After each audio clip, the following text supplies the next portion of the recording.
Halo, Assalamualaikum warahmatullahi wabarakatuh. Waalaikumsalam warahmatullahi wabarakatuh. Oke, sebelum kita memulai perkuliahan pada hari ini, marilah berdoa menurut agama dan kepercayaan masing-masing. Berdoa mulai.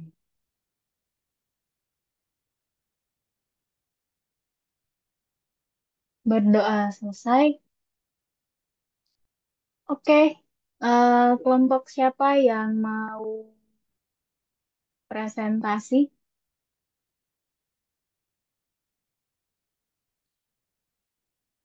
Kelompok siapa nih? Ada tiga. Ayo,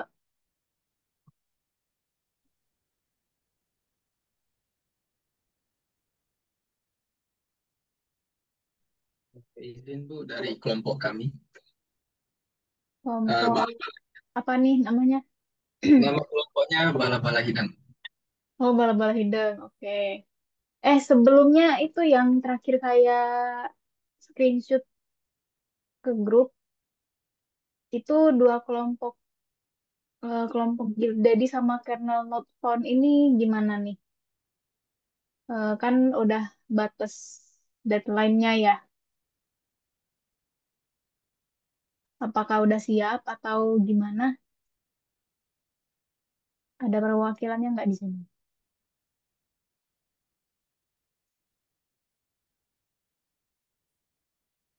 Ada Jerry. Jerry gimana?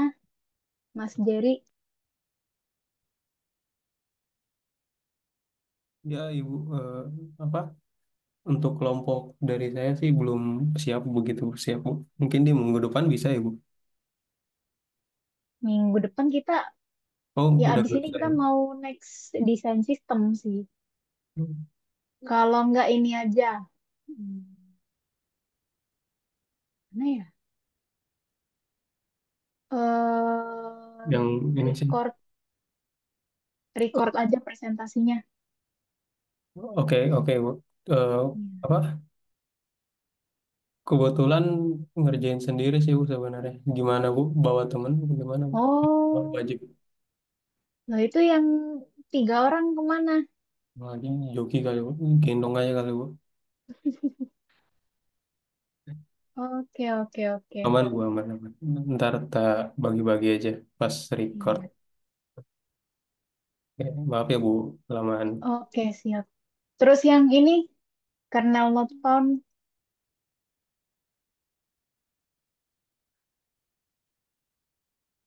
di siapa aja nih?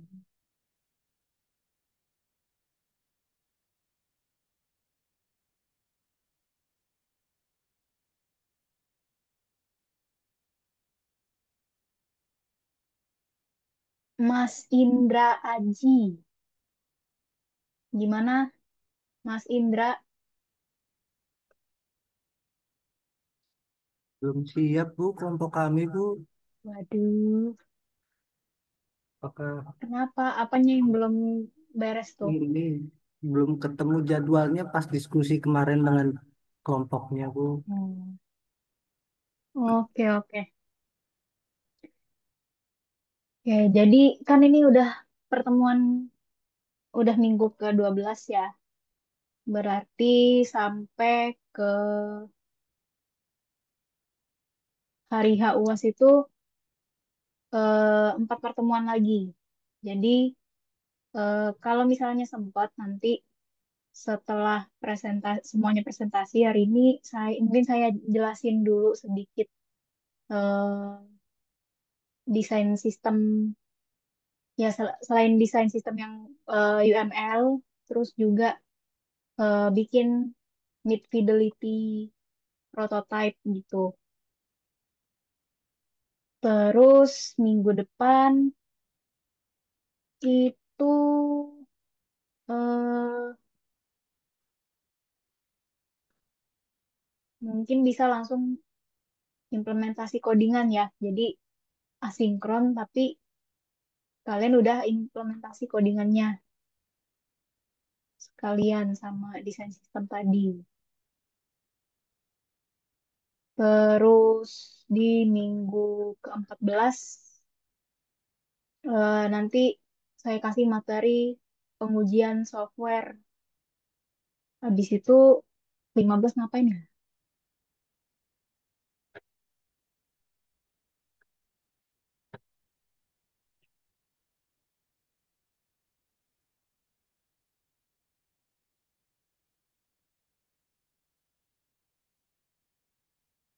Ya 15 lihat deh ntar gimana. Oke. Kalau gitu silakan bala-bala hideng kalau mau presentasi. Dari Bu Mas Jeffrey bisa tolong share screen.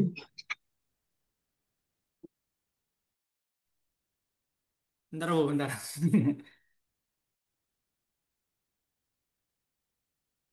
Em,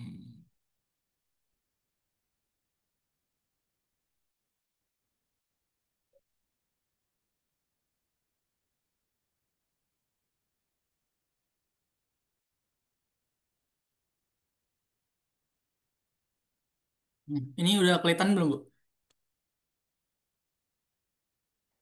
Aman nggak? Ya udah kelihatan Udah kan? aman. Bentar Bu, saya ngasih tahu temen dulu Bu.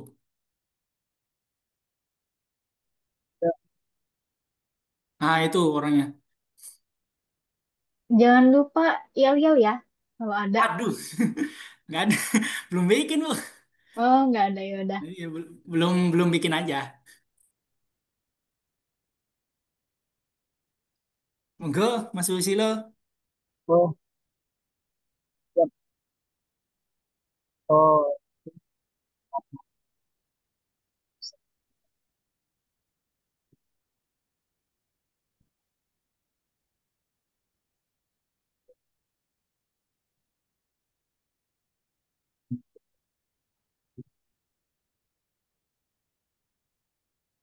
suara saya jelas kan? Aman sih. Maaf ya Bu, sebelumnya nggak bisa nonton karena masih di misi ini Bu. Oke, Sorry, next gimana? di data center Bu, Oh, lagi monitor sebentar. Oh, next.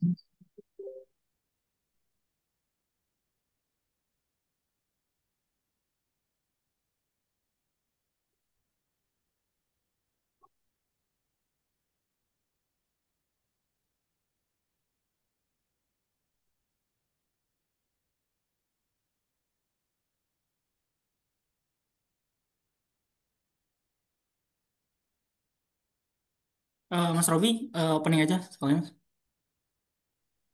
Oke, Nah, sebetulnya maaf slide-nya kayaknya masih belum pindah ya. Iya, lagi YouTube aja. Atau ulang aja dari awal ya.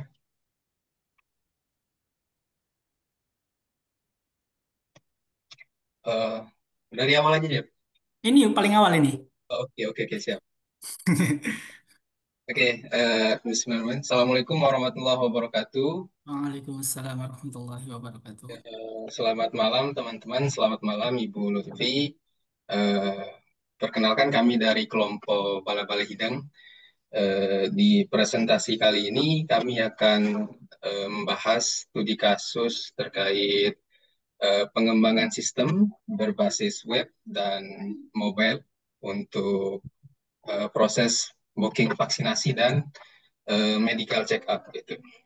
Jadi kita tahu sendiri bahwa di dunia layanan kesehatan gitu ya saat ini proses pendaftarannya itu masih manual gitu. Jadi itu sering membuat ribet, terutama pasiennya harus antri gitu ya. Kemudian datanya juga suka nggak sinkron. Kemudian adminnya pun kadang keteteran gitu ya ngatur semuanya. Nah, jadi sistem yang kami kembangkan ini diharapkan nanti bisa menjawab masalah-masalah tersebut gitu. Next, Mas Jet. Oke, sebelum masuk ke materi, kita perkenalan dulu. Ini anggota kelompok kami. Yang pertama ada Mas Ahmad Rizky, kemudian ada Mas Lari Susetio, kemudian ada Mas Muhammad Jeffrey, kemudian saya sendiri, dan Mas Susilo Adi Nugroho.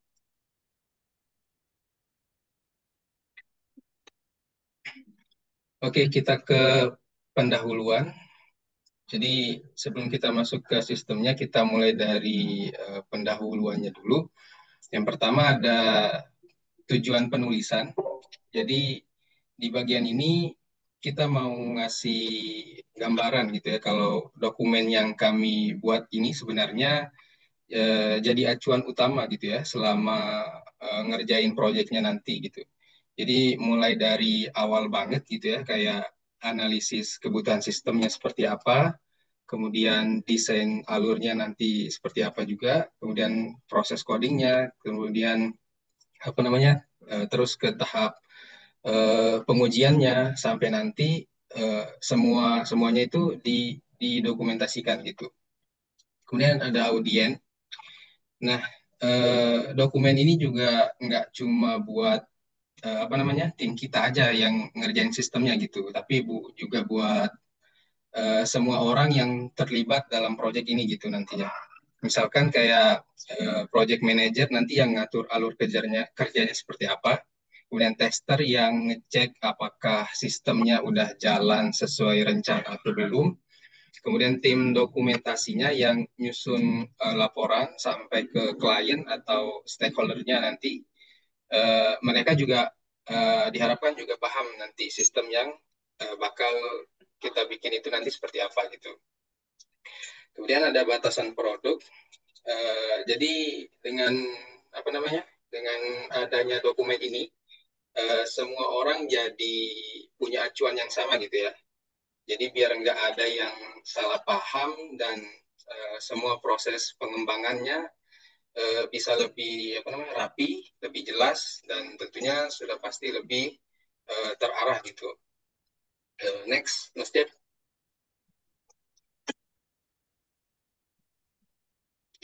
Oke, di sini sekarang kita masuk ke inti dari sistem yang kita akan kembangin nantinya. Yang pertama dari deskripsi keseluruhannya. Jadi secara garis besar gitu ya, sistem ini kita buat supaya apa namanya pasien itu bisa memilih gitu ya layanan kesehatannya yang mereka inginkan gitu ya, dari layanannya, kemudian jadwalnya seperti apa nanti dan lokasi yang diinginkan gitu.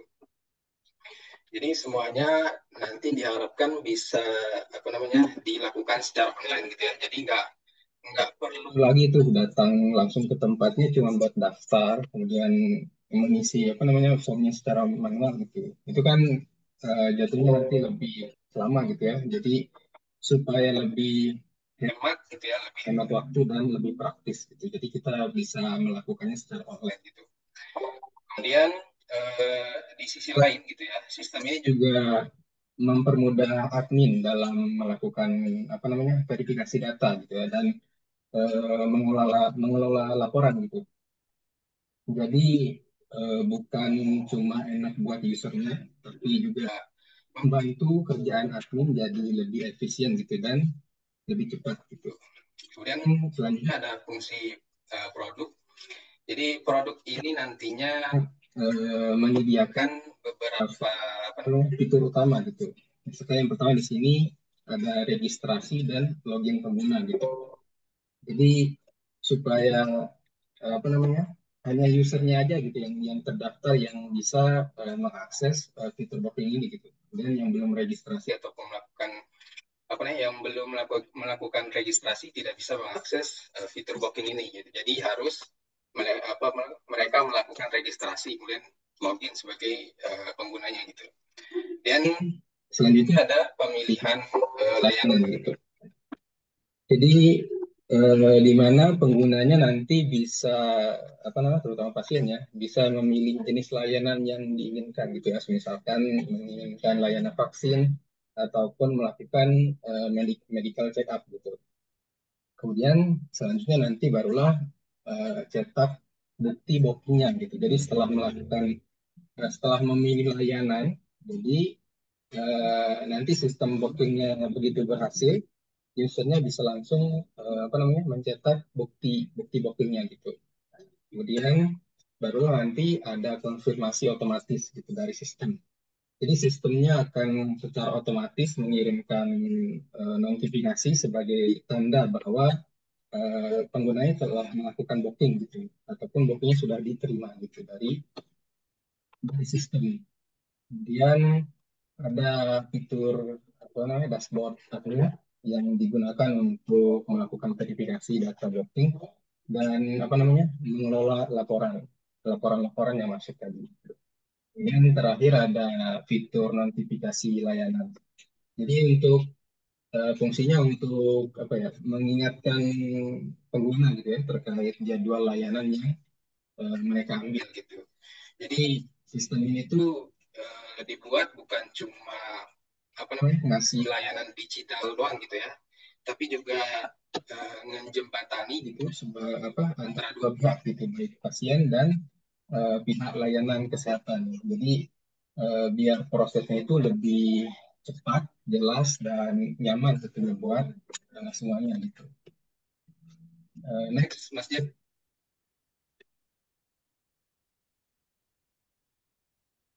Oke, mungkin di sini bisa dilanjutkan oleh Mas Ahmad Rizky, apakah standby?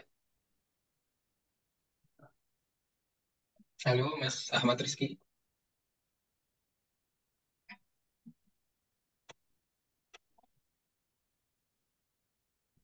Oke, mungkin saya lanjut aja. Nah, jadi di apa namanya di slide ini kita ringkas lagi pembahasannya soal apa namanya karakteristik pengguna dan eh, di mana lingkungan operasi sistemnya gitu. Jadi pengguna sistem ini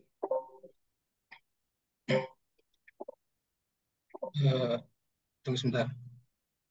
Oh, Muhammad, apakah ada Mas Susilo standby? Halo, Mas Susilo. Oke, mungkin di slide ini akan dilanjutkan oleh Mas Susilo. Silakan, Mas.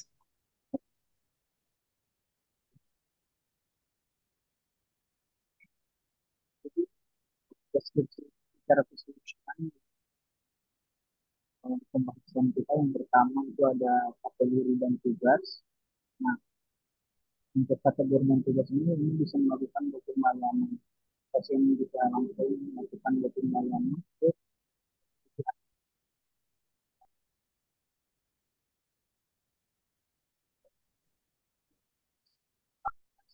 yang pertama pasien kita bisa akses home booking. Jadi eh, perlu langsung datang ke site atau kemana itu di online.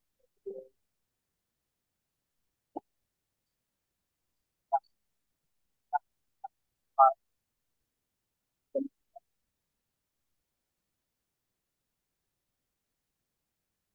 bisa lalu untuk pemetaan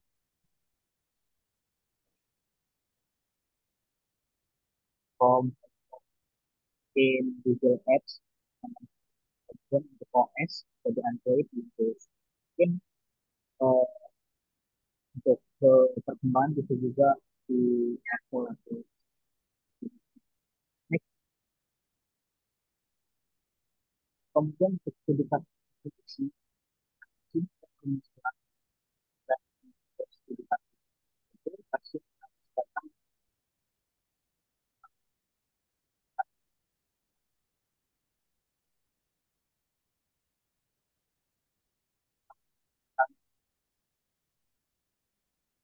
Dulu suaranya putus-putus. Jeffrey diambil alih aja nggak apa-apa. Oke, eh, paling saya ambil lagi aja ya, karena mungkin masih lo dari eh, tempatnya itu kurang memungkinkan untuk dari segi speaker gitu. Nah, ini masuk ke di bagian studi kisah khusus dan solusi. Jadi kenapa dari tim kita ini bikin sistem ini? Jadi kalau misalkan di bagian ini kita mau jelasin mengenai latar belakang ataupun permasalahan yang bisa kita bikin apa namanya si sistem ini kenapa gitu. Permasalahannya muncul dari suatu proses booking layanan kesehatan, contohnya seperti kayak vaksin ataupun pada saat medical check up yang masih dilakukan secara manual yang pastinya itu nggak efisien gitu kalau misalkan manual karena dari segi apa namanya pasiennya dia itu harus datang langsung ke klinik hanya untuk mendaftar diri doang gitu untuk melakukan medical check up ataupun melakukan pendaftaran untuk melakukan vaksin. Nah, lalu akibatnya sering terjadi antreannya panjang dan kadang jadwal pelayanan jadi bentrok karena dari sisi pencatatannya itu nggak teratur. Nah, lalu masalahnya juga nggak berhenti di situ doang. Dari sisi admin juga itu nggak kalah ribet. Jadi mereka harus atur semua data booking secara manual, yang pastinya itu butuh waktu lama dan rawan terjadi kesalahan. Karena kan pasti manusia itu ya mungkin kalau misalkan kecapean ataupun sekiranya memprosesing datanya itu banyak, maka ada kemungkinan terjadi kesalahan juga gitu. Nah, belum lagi kalau misalkan dalam waktu bersamaan pada saat pada pendaftarannya. Nah, dari situ juga kami mulai mikir gimana kalau misalkan sistem bookingnya itu dipindah aja dari yang tadinya manual menjadi digital gitu. Maka dari itu, solusi yang kami tawarkan adalah ada ngedevelop sebuah sistem booking layanan kesehatan yang pastinya bisa menggunakan web ataupun menggunakan Android gitu.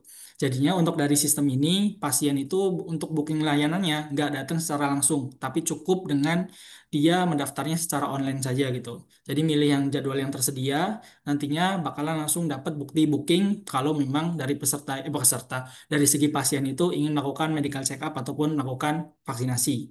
Nah, lalu untuk adminnya sendiri disediakan dashboard khusus yang bisa mereka gunakan buat verifikasi data pasien-pasien yang sudah mendaftar. Lalu bisa juga digunakan sebagai cek laporan, lalu mengelola dari booking dengan lebih praktis. Jadi untuk semua prosesnya dari booking sampai bikin laporan bisa dikerjakan lebih cepat, efisien, dan minim kesalahan. Karena di sini itu pengerjaannya by system gitu. Ya intinya untuk solusi ini kami rancang buat menyelesaikan dua sisi masalah sekaligus. Yang pertama itu mengurangi antrean dan jadwal yang bentrok dari sisi pasien. Lalu yang kedua itu mempermudah dari sisi bagian adminnya gitu. Nah, di sini ada wawancara yang kita lakukan. Hasilnya ini nggak kami wawancara langsung ke orang, tapi kami diskusi. Jadi kalau misalkan ini kita dapat sekitar 7 pertanyaan. Di sini juga kita diskusinya itu ada satu teman kita yang eh, dia itu sering ke rumah sakit juga gitu. Jadi bakalan tahu keluhan-keluhan yang terjadi pada saat melakukan entah itu pendaftaran ataupun melakukan apa namanya untuk melakukan medical check up ataupun vaksinasi gitu. Nah, untuk pertanyaan pertama di sini, apakah pasien saat ini bisa daftar online? Ada juga beberapa rumah sakit yang sudah melakukan online gitu untuk pendaftarannya. Tapi nggak semuanya itu melakukannya secara online, jadi kita harus datang lalu harus pendaftaran secara manual gitu. Apa masalah yang sering terjadi dalam proses booking? Di sini pastinya kalau misalkan dari segi pasiennya itu banyak banget, pasti dari segi antriannya bakalan panjang jadwalnya bakal bentrok dan prosesnya itu bisa juga lama. Nah, lalu apakah perlu konfirmasi otomatis? Jadi dari segi pasien itu tahu nanti status bookingnya. Apakah booking yang apa namanya pendaftaran booking tersebut itu available atau tidak gitu buat peserta bukan buat pasiennya. Nah, lalu yang keempat, siapa saja yang akan menggunakan sistem ini? Pasien sebagai user dan admin sebagai pengelolanya ataupun sebagai yang memanagenya gitu. Lalu yang kelima, apa data yang perlu disimpan? Pastinya bakalan pastinya bakalan ada data pasien, jadwal layanan, jadwal status booking. Nah, lalu yang bagian nomor keenam, apakah sistem harus bisa diakses via HP? Ya, karena kan kalau misalkan kita bicara, nggak semuanya orang itu punya laptop ataupun sekiranya punya tampilan desktop lah, entah itu di PC ataupun di laptop gitu. Jadi yang paling banyak make ya pastinya Android. Tapi ya nggak menutup kemungkinan dari kami rencananya pengen ada yang versi desktopnya juga gitu. Nah, lalu yang nomor 7 di sini yang terakhir, perlukah sistem kirim notifikasi via email? Ya, dari rencana kami pengennya sih bisa kirim notifikasi via email juga gitu. Tapi ini saya belum pernah nyoba sama sekali untuk dari segi implementasinya. Nah, ini adalah beberapa hasil dari wawancara, hasilnya dari hasil dari diskusi tim Bala-Bala Hideng gitu mengenai wawancara yang biasa dilakukan untuk analisis kebutuhan aplikasi. Nah, lalu di sini ada analisis kebutuhan fungsional dari planning aplikasi kami nanti. Nah, kita mulai yang dari paling yang dasar dulu, yaitu ID-nya ada FR01. Jadi, kalau misalkan di bagian FR01 itu kebutuhan fungsionalnya lebih ke user registrasi ataupun login. Nah, di sini sistem itu harus bisa memungkinkan user buat daftar akun dan login. Nah, ini penting banget pastinya karena jadi pintu masuk utama ke dalam aplikasinya. Kalau misalkan nggak punya akunnya ataupun nggak bisa apa namanya login, berarti ya dari segi pasiennya nggak bakalan bisa melakukan registrasi. Lalu lanjut ke bagian yang nomor dua, yaitu booking layanan. Nah, di tahap ini user itu bisa milih mau booking vaksin ataupun medical check up. Pilihannya harus jelas dan mudah dipahami. Nah, lalu di bagian nomor tiga, di sini ada pilih jadwal dan lokasi. Nah, selain memilih jenis layanannya, pasien juga bakalan bisa menentukan tanggal dan lokasi pelayanan yang sesuai dengan kebutuhan mereka. Nah, jadi kalau misalkan ada beberapa puskesmas, tapi ya nantinya bakalan diimplementasikan dalam satu tempat dulu sih, Bu. Nah, untuk di bagian yang nomor 4 di sini konfirmasi otomatis. Nah, ini juga krusial karena sistem itu harus bisa ngirim notifikasi dan bukti bookingnya secara otomatis setelah user selesai booking. Jadi dari si user juga bakalan punya kepastian nah apakah registrasi kita itu diterima atau tidak gitu dari sisi admin gitu. Lalu yang nomor 5 di sini verifikasi dari si pihak admin. Di sini admin akan menerima data bookingnya dari pasien dan memprosesnya. Nah, fitur ini bikin sistem punya kontrol dari sisi manajemen internal. Jadi bakalan di apa namanya handle oleh si admin internal dari rumah sakit tersebut gitu.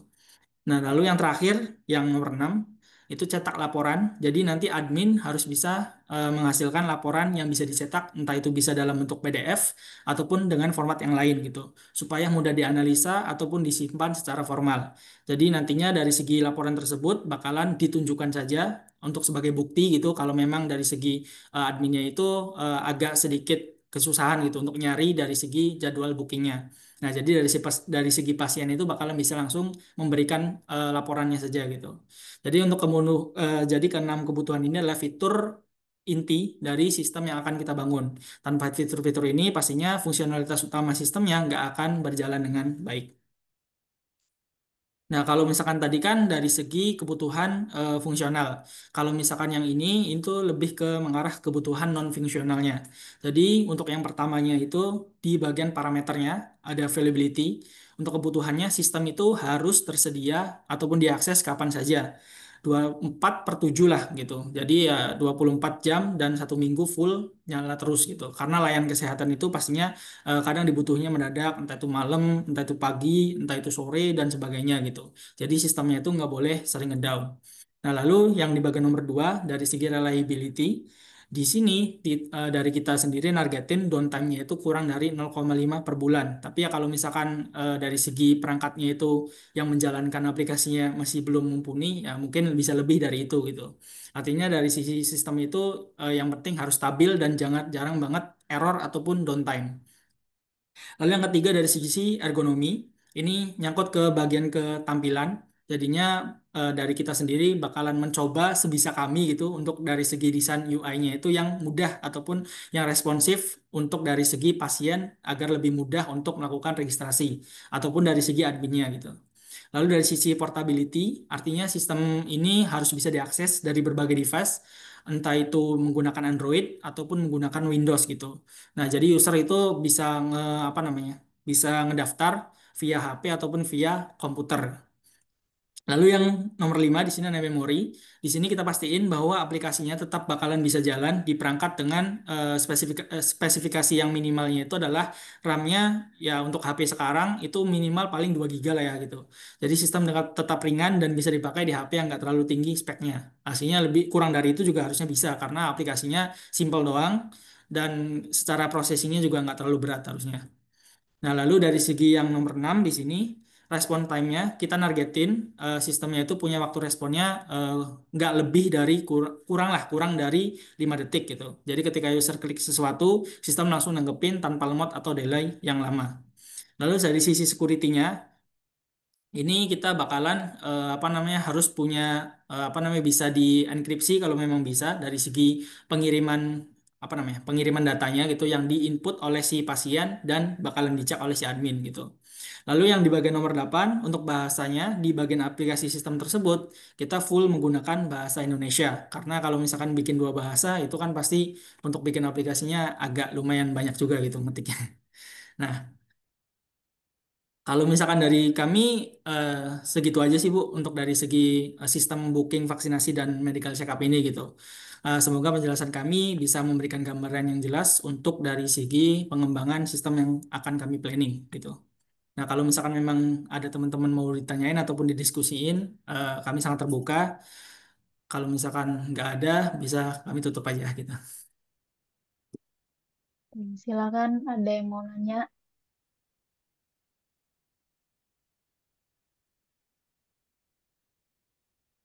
Ini saya mau koreksi sedikit yang Iya, di Pak. non-functional, non-functional requirement yang sebelum ini. Non-fungsional. Oh, ini Bu, berarti Bu. Iya, itu untuk portability lebih didetailin itu versi Android-nya yang up to Oh iya. berapa, terus Hmm. iOS-nya berapa, Windows-nya berapa. Kalau kayak gini kan ya mikirnya apa Windows XP masih bisa gitu dibuka di situ. Kalau misalnya kayak gini lebih abstrak aja ya, Bu. Iya, lebih Hmm. abstrak. Oke. Terus apa ya?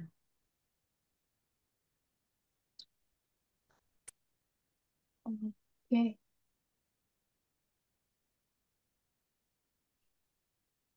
Kalau autentikasi ini rencananya mau pakai apa nih? Itu autentikasi loginnya kan? Iya, Bu. Kalau Yang misalnya pakai apa autentikasi tuh? ini baru apa namanya? Di bagian non fungsional ini baru masuk-masukin dulu aja sih, Bu. Kalau misalkan ini Oh, masih belum kita tentuin nantinya bakalan makainya apa-apanya gitu. mm-mm. Nanti mungkin didetailin Ya entahkah dicobain dulu pakai dah. PIN Dicobain dulu aja. atau OTP atau link gitu. Oke. Dari Hmm, saya itu aja sih. oh, Nah, kalau misal kalau dari di komen teman-teman, ada yang di komen di chat. oh di chat ada ya?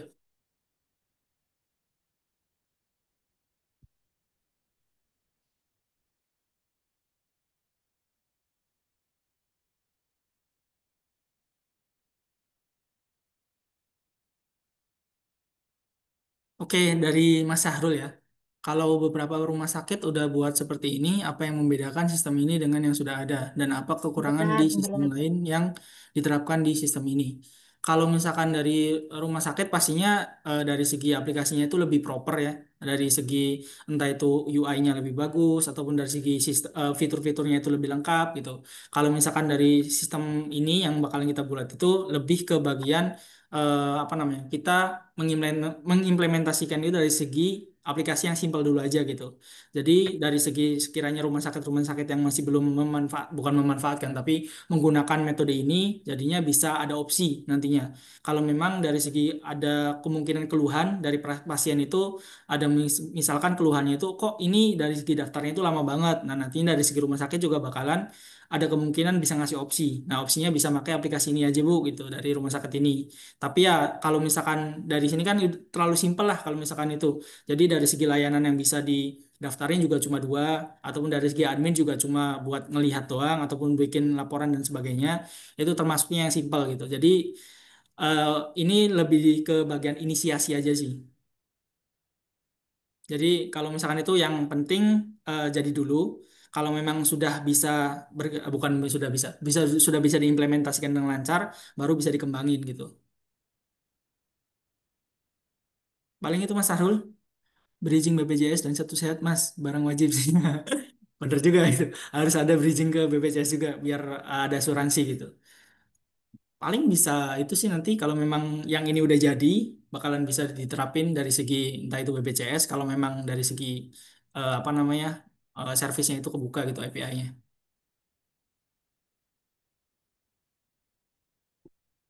Oke, sudah cukup ya, ditutup dulu, Mas Jeffrey. Oke, bentar, thank you dulu. Nah, Oke, kalau misalkan nggak ada pertanyaan lagi, kami tutup saja. Maaf kalau misalkan memang dari segi presentasi kami kurang ataupun dari segi sistemnya itu yang terlalu simpel. Kami memang masih belajar di sini. Saya ucapkan terima kasih. Wassalamualaikum warahmatullahi wabarakatuh. Waalaikumsalam warahmatullahi wabarakatuh. Ya, Oke, izin stop share eh screen dulu. ya, terima kasih. Tepuk tangan untuk kelompok apa ini? Oh, bala-bala hidang, Pak. Selanjutnya kelompok siapa yang mau maju? Dari kelompok Cicit Linus, Bu, boleh? Iya, boleh. Oke, Waktunya ini ya 10 menit ya, lebih-lebih dikit nggak apa-apa lah. Terus setelah itu baru sesi tanya jawab. oke. Silakan. Sebentar.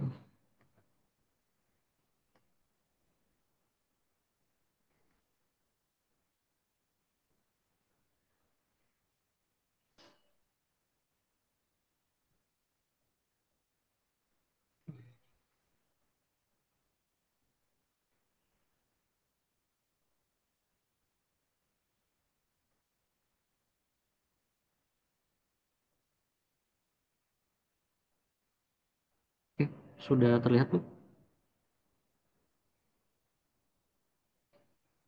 Ya, sudah terlihat. Ini sama semua ya, kembar lima. Iya, Bu. Iya, iya. Sebelumnya perkenalkan, kita dari tim Cicit Linus dengan slogan "It's not a bug, it's a feature". Eh, dari kami ingin merancang sebuah aplikasi yang kami beri nama Vision, di mana untuk gambaran kasarnya Vision ini nantinya menjadi sebuah tools atau alat untuk mendeteksi link-link yang berbahaya seperti phishing dan lain-lain. Untuk timnya sendiri kita ada Muhammad Sultan Berbahari, kemudian ada Aditya Firman Nugroho, kemudian ada Dwi Rangga Putra, kemudian saya sendiri Nur Fatoni, dan yang terakhir ada Fadil Muhammad. Untuk penjelasan lebih detailnya akan dijelaskan oleh rekan saya, Mas Muhammad Sultan Berbahari, silakan.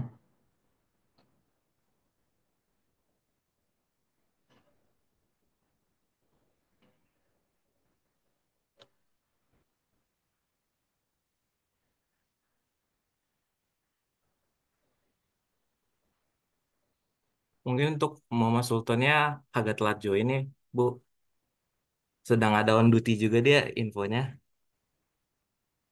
Eh, Mungkin Di bisa saya backup gantikan, Mas. lagi. Ya, di Ya. backup lagi. Slide selanjutnya, Mas. Oke. Nah, baik untuk pada kesempatan kali ini, saya akan jelasin untuk penulisan dokumen yang kami buat, yang dimana dokumen ini disusun untuk merumuskan spesifikasi perangkat lunak dari sistem yang kami buat, yaitu analisis phishing link atau bisa disebut Vision.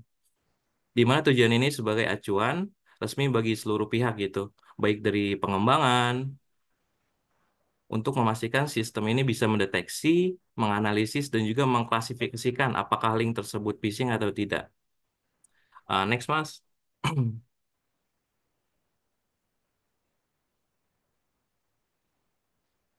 Bisa di next, Mas. Orangnya ke WC bentar. Orang kok ya saya. Oke, oke, oke.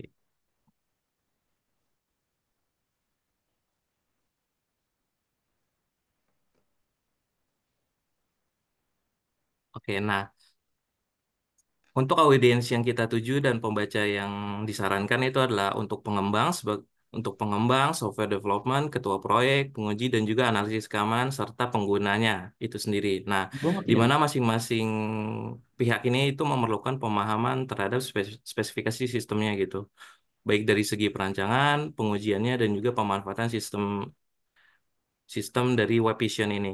Bisa di next, Mas. Nah, berikut studi kasus yang kami ambil, yaitu di mana serangan phishing kan semakin semakin marak ya di dunia teknologi yang semakin maju saat ini gitu. Yang di mana serangan phishing ini melalui biasanya misalnya di email atau situs-situs palsu. Banyak pengguna juga internet, terutama yang tidak paham keamanan cyber, sehingga bisa ditipu oleh tautan yang berbahaya atau halaman login yang palsu. Nah, sebagai contohnya, di sini kami mengambil sebuah kasus, sebuah perusahaan e-commerce itu menerima banyak laporan nih dari pelanggan bahwa akun mereka itu diakses tanpa izin.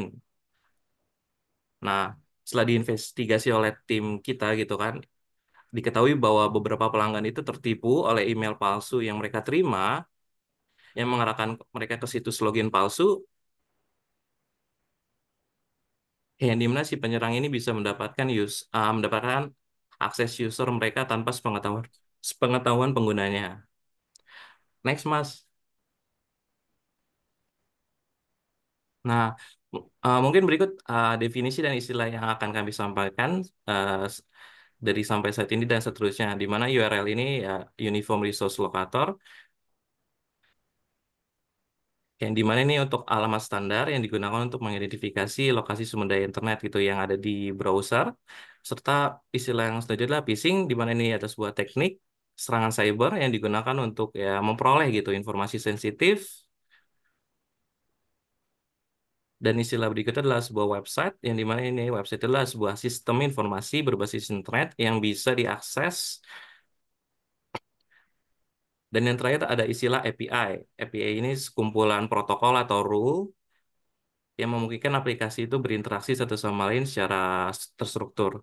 Next, Mas. Nah, berikut ada deskripsi produk yang akan kami bangun untuk perusahaan e-commerce yang telah terinfeksi oleh serangan cyber. Nah, di mana sistem ini kami rancang itu berbasis web atau desktop, dan untuk saat ini untuk produknya hanya dikhususkan untuk desktop saja, belum responsif dan kemungkinan akan untuk di masa depan akan kemungkinan responsif juga. Nah, di mana untuk aplikasi ini itu dirancang untuk menerima input, baik itu berupa URL atau email dari pengguna, di mana sistem akan secara otomatis gitu melakukan analisis apakah link itu bahaya atau enggak nih gitu kan.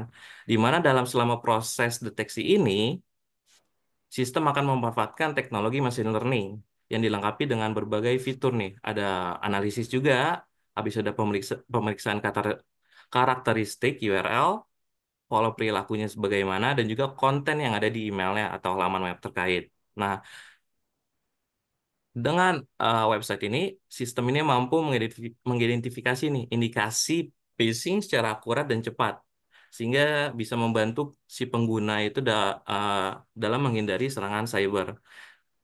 Dan diharapkan di sistem ini memberikan perlindungan yang proaktif dan mendukung keamanan informasi di lingkungan digital secara efektif. Nah, di mana fungsi dari produk yang kami bangun itu adalah menerima input berupa URL atau email, lalu menganalisis inputnya secara otomatis untuk mendeteksi potensi phishing atau tidak. Setelah itu, prosesnya adalah menggunakan machine learning untuk mengenali pola dan ciri-ciri phishing yang ada. Setelah itu, sistem ini akan melakukan pemeriksaan nih fitur URL-nya dan juga konten terkait dalam email atau halaman web yang diinput dari si usernya. Selanjutnya adalah user akan mendapatkan hasil analisis yang menunjukkan apakah URL yang diinput itu berbahaya atau tidak gitu. Langsung Selanjutnya, langsung user juga bisa menerima laporan atau notifikasi semuanya yang ada. sebagai Maaf, Mas Niko, ini bocor. ini suruh Ya, udah. Setelah Silakan itu user dilanjut. menerima laporan atau notifikasi bahwa ya link itu atau konten yang atau konten email yang user input itu berbahaya atau tidak. Bisa di next, Mas. Nah, berikut adalah batasan produk yang kami bangun gitu kan. Nah, di mana sistem ini hanya dirancang gitu untuk mendeteksi dan menganalisis tautan dan konten email saja gitu yang berpotensi bahaya dengan memanfaatkan ya teknik analisis URL dan juga AI atau kecerdasan buatan. Di mana sistem ini kami buat untuk difokuskan hanya analisis berbasis link dan tidak mencakup deteksi berbasis konten gitu, situs secara mendalam seperti analisis tampilan halamannya atau perilaku JavaScript dari website itu sendiri. Nah, diharapkan produk ini juga akan diintegrasikan gitu sebagai bagian dari strategi keamanan cyber perusahaan untuk mendukung perlindungan pengguna dan juga reputasi digital. Next, Mas. Nah, berikut ada karakteristik pengguna di website Vision yang dimana ada admin, di mana admin ini simpelnya itu mengelola data user dan juga mengatur user, di mana admin ini bisa mendapatkan akses penuh yaitu dashboardnya admin, data user, serta juga laporannya. Nah, kemampuan yang harus dimiliki admin sendiri itu adalah memahami bagaimana pengelolaan website dan juga keamanan website itu sendiri agar websitenya tidak tidak terkena serangan cyber itu sendiri. Nah, selanjutnya yang terakhir adalah user atau end user, di mana si user ini mengirim URL ataupun konten emailnya untuk dianalisis dan juga user mempunyai hak akses ke aplikasinya untuk mengirim URL phishing dan juga melihat hasilnya itu bagaimana gitu. Dan kemampuan yang harus dimiliki dari sisi end user itu sendiri adalah bisa menggunakan fitur inputnya dan membaca laporan analisis sederhananya seperti itu. Next, Mas. Uh, Berikut akan dijelaskan oleh Mas Aditya nih terkait lingkungan operasinya.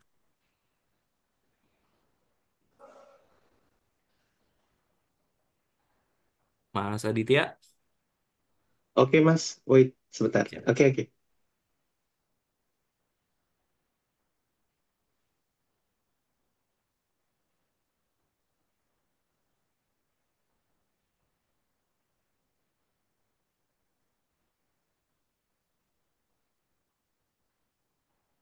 Oke, 2 menit lagi ya. Sorry, Bu. Sebentar, Bu. Lagi meeting juga, maaf. Oke, saya izin, Mas. Oke. Halo semuanya. Selamat malam, maaf. Tadi ada sedikit gangguan. Kamera saya sudah nyala. Saya harap sudah nyala ya.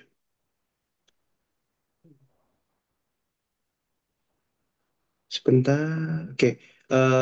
Di sini kami ingin menjelaskan tentang lingkungan operasi yang mendukung aplikasi kami. Di sebelah kiri ada tabel berisikan sebuah komponen dan juga deskripsi kebutuhan apa yang kami butuhkan. Seperti misalnya dari server kita butuh Apache, untuk aplikasinya kita butuh Next.js dan juga backendnya penggunanya menggunakan Flash. Operasi yang kita pakai pun juga Ubuntu. Database ini yang paling penting karena untuk mendukung bagaimana kita mengidentifikasi si phishing-nya, yaitu kita menggunakan Postgre. Secara perangkat keras kita baru kasaran saja minimal kita menggunakan 4 core, giga RAM 8 giga pun, dan kita juga masih kasaran untuk menentukan penyimpanannya. Dan ini bebas mau menggunakan SSD atau hard disk, tapi kita di sini mentionnya adalah SSD. Secara flow kita membutuhkan aplikasinya supaya mendukung aplikasi phishing untuk detection ya menggunakan AI namanya Fission. Ini database-nya bisa dilihat, tapi challenge yang akan kita terima adalah API dari Virus Total. Karena ini berbayar terutama. Seperti itu, Mas boleh di next. Nah, non-functional requirement pun juga kita mikirin untuk availability, response time, reliability, memory, dan juga ergonomi. Kita sudah membuatkan beberapa requirement-nya karena kita tahu bahwa fungsi penting kita sudah mikirkan, tapi non-functional requirement juga harus kita pikirkan sehingga kebutuhan dari user dan kenyamanan user pun bisa dianulir, bisa dibilang seperti itu. Dan juga untuk functional requirement-nya, kita butuh model AI itu yang memang jadi core penting kita. Walaupun kita menggunakan Virus Total sebagai base application, tapi kita butuh machine learning untuk mengenali lebih dalam karena bukan hanya sebagai meta headernya email yang kita testing, tapi juga bisa ke attachment dan lain-lain. Ini masih SRS, jadi tapi kita udah memikirkan untuk hal seperti itu. Terus juga kita bisa dari sisi admin, kita akan menambahkan beberapa URL phishing secara manual agar di blacklist sehingga tidak nge-callback kembali ke API-nya dan API-nya sendiri tidak boncos ya. Dan lain-lain yang bisa dibaca di sini non-functional requirement sama functional requirement-nya. Mungkin boleh next Mas, sorry. Oke, ini tampilan user interface kita. Ini sederhana, mirip mirip WordPress ya. Tapi ini tuh baru fungsional, baru user interface-nya saja dan baru di sisi user, belum ada di sisi admin gitu ya. Boleh next lagi, Mas? Oke, seperti itu mungkin sedikit pengenalan tentang fungsi-fungsi kita, tampilan user interface juga dan dari kita Cicit Linus dan apa ya namanya ya, saya lupa, it's not a bug but it's a feature, itu salah satu yang kita pikirkan untuk ngebuat phishing. Mungkin itu boleh saya kembalikan ke teman-teman. Thank you.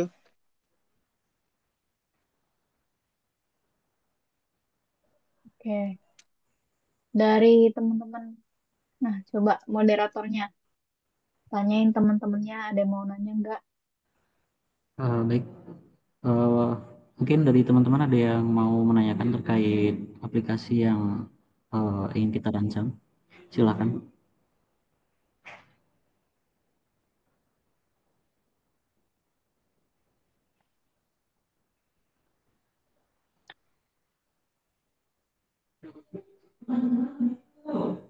Mungkin saya ini ya, menarik ini. Pakai machine learning. Apa tuh? eh Algoritma apa yang dipakai? Masih dibicarakan, Bu. Karena jatuhnya Oh, masih ini, dibicara. machine learning ini atau ya ini baru kita tambahkan di tengah-tengah. Kita rencananya hanya menggunakan virus total saja untuk testing si URL-nya. Cuman pas dipikir-pikir kembali, kayak kalau nambahin AI cukup nih, bagus nih, untuk machine learning-nya bagus nih. Cuman ya tadi, kita masih memikirkan ini Hmm. tambahan di tengah-tengah. Gitu, Bu. Pilihannya apa emang algoritmanya? Wait, Rencananya. Mas Hari ada nggak ya? Atau lagi kegiatan? Jadi balik lagi, Bu. Ada Ini sih masih harusnya. dibicarakan. Ada tadi? Ada sih harusnya. Oke. Dari teman-teman yang lain ada yang mau nanya? Hmm, hmm. Hmm. Kalau gitu boleh ditutup. Baik, Silakan. terima kasih atas kesempatannya. Mungkin itu saja dari kami. Terima kasih. Wassalamualaikum warahmatullahi wabarakatuh. Waalaikumsalam warahmatullahi. Oke, kelompok siapa lagi ini? Ben-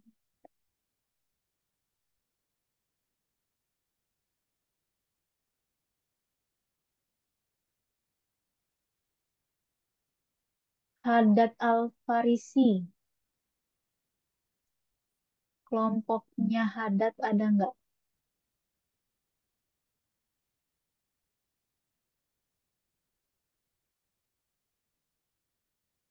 Lagi di jalan.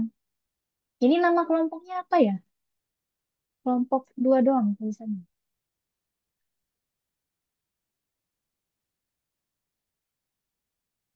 Oke, perwakilannya nggak ada yang ini, yang bisa nge-backup presentasi.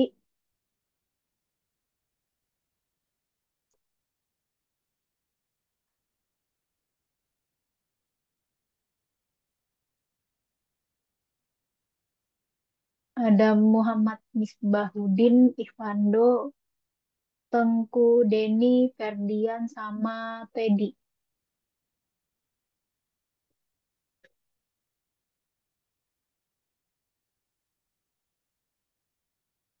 Semuanya masih di jalan nih.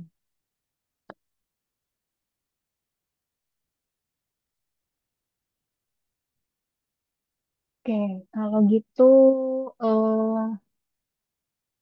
kita masuk materi dulu.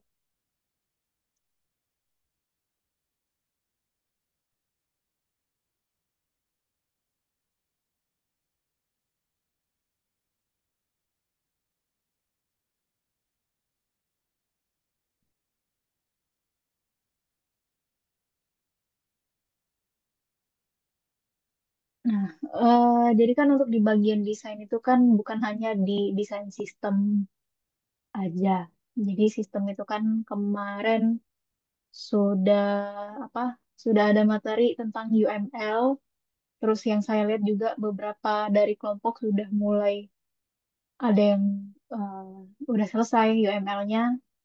Nah, kemudian di sini kita masuk ke desain UI. Nah, jadi eh, UI UX itu dua hal yang berbeda tapi saling berkaitan. Jadi kalau UI itu bagian layout, visual dari software, kemudian bagaimana interaksi software itu ke pengguna. Kemudian kalau UX itu lebih ke usability dari sistemnya. Nah, ini desain UI atau antar muka pengguna yaitu antar muka situs web atau produk digital yang digunakan pengguna untuk berinteraksi. Tujuannya yaitu untuk menarik perhatian pengguna dengan membuat UI pengguna terlihat lebih menarik dan estetik. Saat ini UI sangat penting bagi organisasi manapun untuk berkembang karena ada banyak bisnis yang menawarkan produk atau layanan serupa di pasar. Jadi UI ini sebagai komunikasi visual dari masing-masing organisasi supaya kelihatan ada ciri khasnya. Kayak kalian lihat e-commerce aja kayak Shopee sama Tokped. Kadang tuh kan orang di sosmed nyebutnya bukan merek lagi ya, nyebutnya orange ijo gitu. Pentingnya desain UI itu yang pertama untuk pengalaman pengguna dapat memudahkan pelanggan menavigasi dan menyelesaikan tugas mereka yang mengarah pada pengalaman pengguna yang positif. Kemudian keterlibatan dapat membuat pengguna tetap berada di platform atau membuat mereka berkunjung lebih sering. Kemudian branding. UI ini mengkomunikasikan kepribadian dan fitur produk kepada pengguna sehingga UI yang menarik secara visual dapat membuat merek dikenali oleh pengguna. Kemudian efisiensi dapat mengurangi waktu dan upaya yang meningkatkan efisiensi pengguna yang berujung pada kepuasan pengguna. Lalu ada user experience atau pengalaman pengguna, yaitu sebuah konsep dalam desain yang membantu merancang pengalaman pengguna yang lebih baik untuk sebuah produk. Konsep desain ini berpusat pada pengguna, jadi kaitannya sama UI, ya kalau misalnya layoutnya pas gitu ya, bagus dan mudah dinavigasi, terus icon-iconnya mudah dikenali, itu kan nyampe ke pengalaman penggunanya. Jadinya si penggunanya nyaman menggunakan software tersebut gitu. Pentingnya desain UX yaitu untuk peningkatan keterlibatan. Desain UX yang baik mendorong pengguna untuk lebih sering menggunakan produk. Kemudian peningkatan kegunaan, fokus pada kemudahan penggunaan dan navigasi, meningkatkan kepuasan pengguna. Lalu persepsi merek yang lebih baik, yaitu pengalaman positif meningkatkan pandangan pengguna terhadap merek.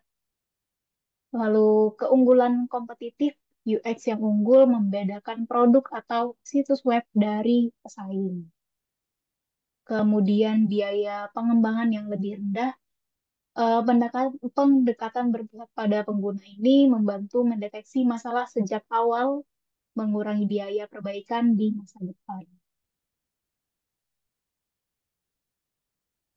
Cukup banyak ya, ada kesederhanaan. Jadi ya intinya memudahkan user untuk menggunakan software, kemudian bagaimana caranya membuat user itu nyaman untuk berlama-lama nge-scroll di software yang kita buat. Ya contohnya aja kayak eh, kemarin sempat ada perdebatan gitu ya, kayak di kalau cewek-cewek tuh biasanya ke Shopee karena lebih banyak pilihannya menurut cewek. Cuman kalau cowok lebih milih ke Tokopedia karena dari UI-nya katanya lebih simpel dibandingkan Shopee. Kalau Shopee itu kan udah rame banget gitu loh. Kemudian kejelasan, aksesibilitas, kegunaan, efisiensi, dan menyenangkan. Hmm. Kemudian apa itu prototype? Ada yang bisa jawab?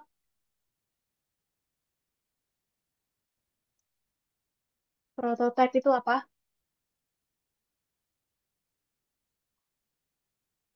Rancangan Ya, rancangan sementara. Jadi prototype itu model, bentuk, atau draft dari sebuah produk yang akan dikembangkan. Misalnya itu ya setiap barang ya pasti ada prototipenya sebelum dibuat ke aslinya. Bisa diterapkan juga biasanya itu di pesawat, arsitektur, rumah, mock-up rumah gitu ya. Kemudian benda elektronik dan lain sebagainya. Nah, termasuk juga ke software. Jadi, kalau di software itu, nah ini contoh prototipe pada umumnya itu biasanya bisa dalam bentuk sketsa kasar di kertas. Terus kalau di animasi itu dalam bentuk storyboard untuk menggambarkan ilustrasi skenario. Terus juga bisa langsung di slideshow PowerPoint, kemudian video simulasi, kemudian juga aplikasi dengan fungsi yang terbatas, kemudian juga ada electronic mockup.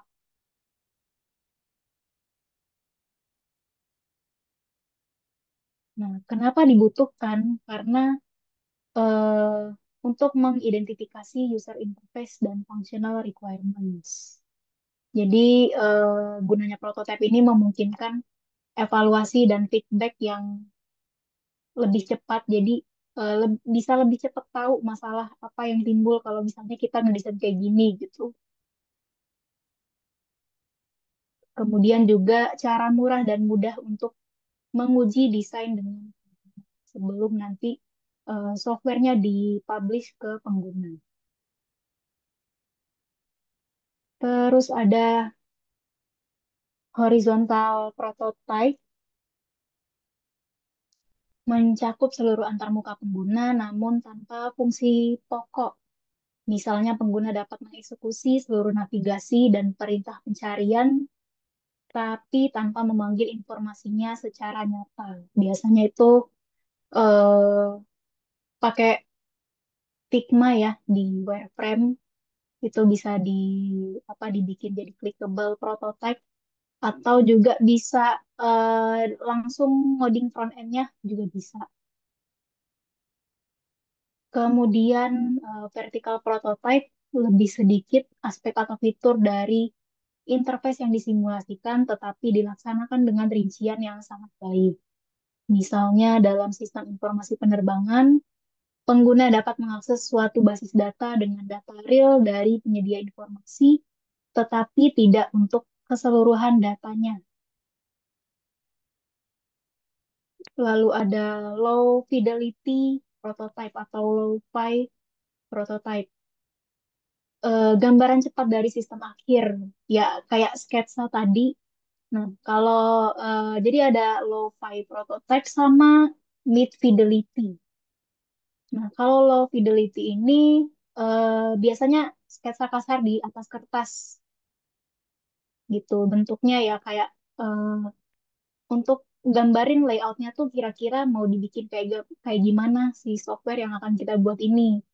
Nah, bisa juga digunakan itu mid fidelity prototype. Bisa juga pakai PowerPoint, pakai Pen, pakai Illustrator. Jadi sebenarnya kedua ini sama, cuman bedanya yang satunya di kertas, yang satunya langsung digital gitu.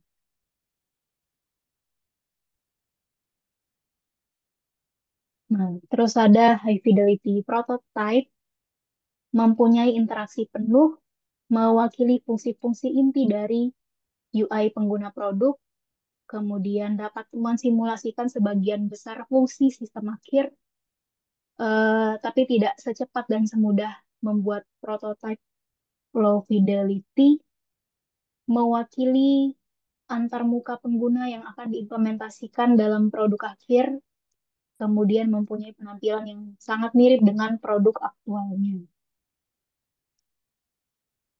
Ini kira-kira eh, perbedaan dari low, mid, sama high fidelity. Jadi bedanya kalau lo-fi itu ya sketsa kasar di atas kertas, kemudian kalau mid fidelity itu sudah digital, jadi hitam putih aja gambarannya. Ya bentuk kotak-kotak kayak biasa, kayak yang di low fidelity. Cuman setelah itu baru di high fidelity itu sudah dibuat lengkap, termasuk dengan interaksinya juga.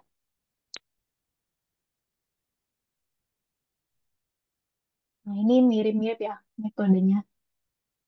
Dari terminologinya ini metodenya kayak yang low fidelity tadi, ini paper prototyping menggunakan metode paper prototyping, yaitu teknik menggambar user interface di atas kertas, sehingga memungkinkan untuk dirancang, disimulasikan, dan diuji dengan cepat. Kemudian wireframe, biasanya itu di high fidelity, jadi memberikan gambaran jelas dari elemen tentang bagaimana developer akan melakukan coding. Kemudian mockup menyampaikan aspek desain visual termasuk gambar, warna, dan tipografi. Kemudian mockup memberikan gambaran secara detail sebelum produk dibuat dan menerjemahkan ide ke dalam bahasa yang dapat dimengerti stakeholders. Oh sorry, ternyata di wireframe belum full, tapi udah ke gambar, ke gambar lebih jelas. Jadi kayak yang mid fidelity-nya ini wireframe, terus mockupnya baru yang udah ada warnanya. Seperti itu. Ada yang mau ditanyakan perihal prototype?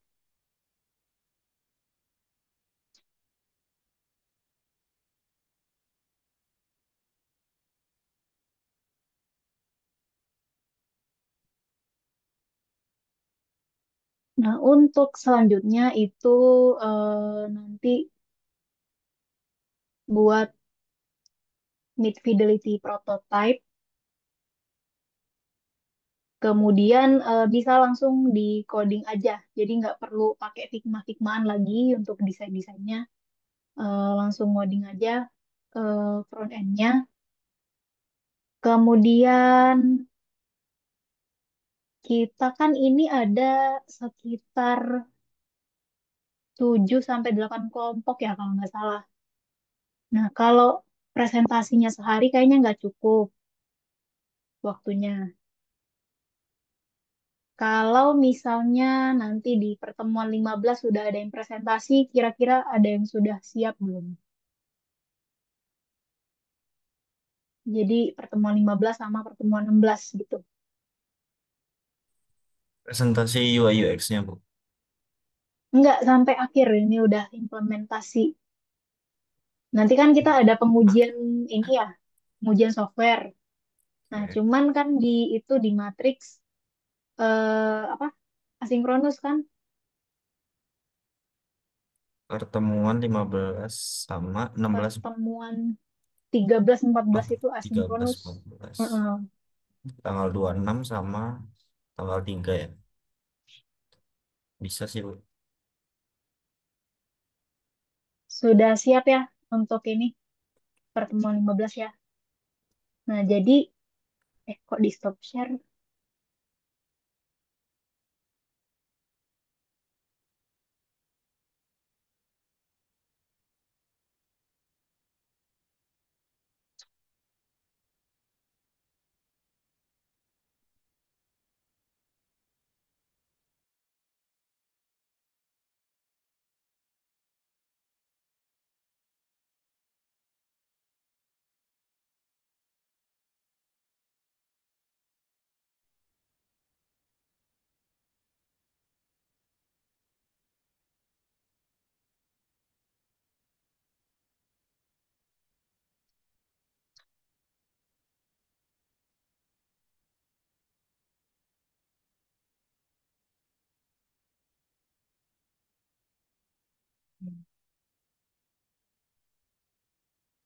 Nah, ini kan eh, pertemuan ke-12, terus 13 14 ini ada materi. Sekalian nanti implementasi codingan sama pengujian software. Nah, sebenarnya kalau pengujian software itu, kalau yang saya lihat ya, ini kan banyak kan gini aja. Kita pengujiannya fokusnya nanti ke usability-nya aja gitu. Jadi saya nggak minta yang UI-nya bagus banget gitu ya. Pokoknya web sederhana. eh Kemudian nanti pengujian software ya berdasarkan usability-nya aja tuh.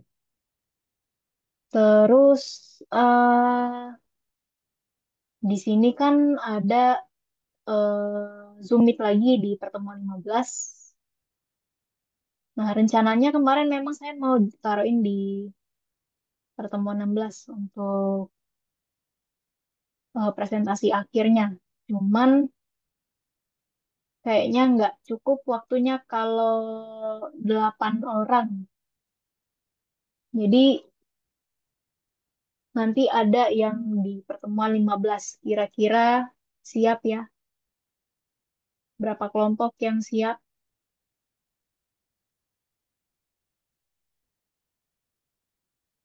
Satu. Satu, terus ada lagi nggak?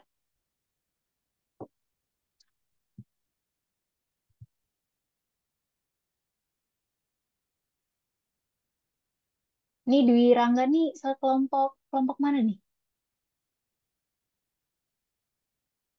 Oke, 3 kelompok ya, setidaknya 4 kelompok lah di pertemuan 15 itu ya.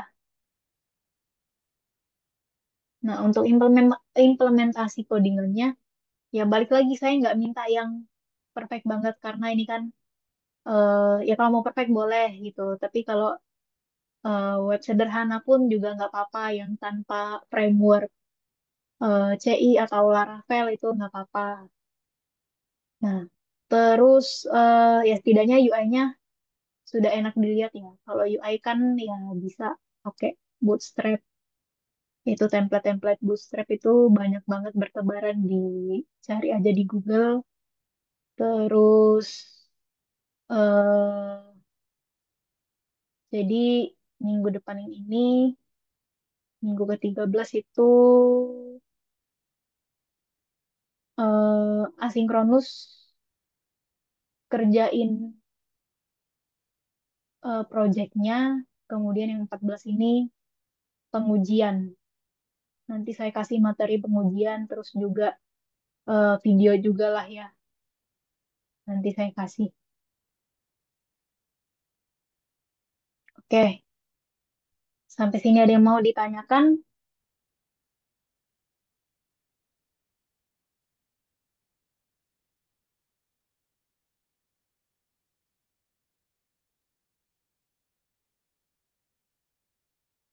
Ada yang mau ditanya?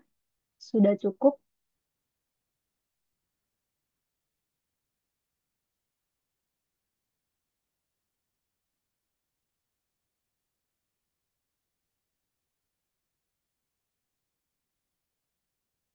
Yang baru join lewat dari 7.15 ada berapa orang nih? Takut nggak ke absen?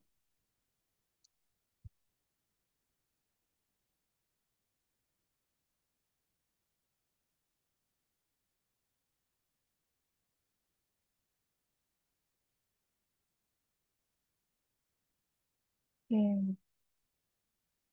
Oke, saya mau konfirmasi lagi nih yang absen, yang absen, yang joinnya lewat dari 7.15.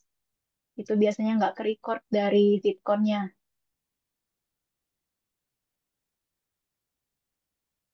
Nanti jadinya alpha di sini.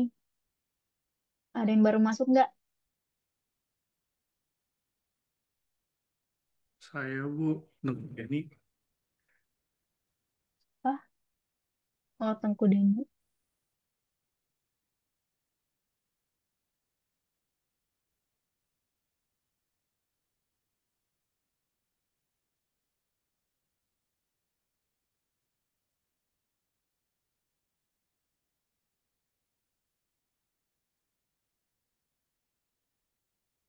Tengku Deni udah masuk sih ini. Apa lagi nih? Didi Lesmana ada nggak? Ya Bu, hadir. Aduh.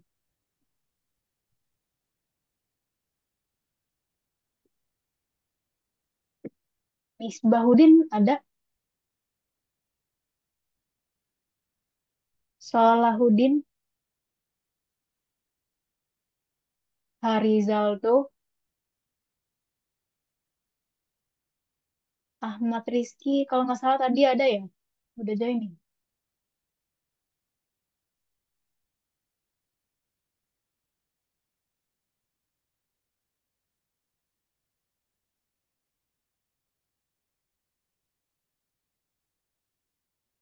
Galih,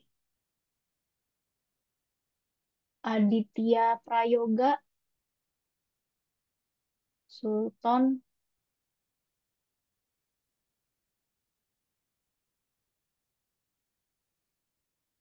Willy, Muhammad Nazwan,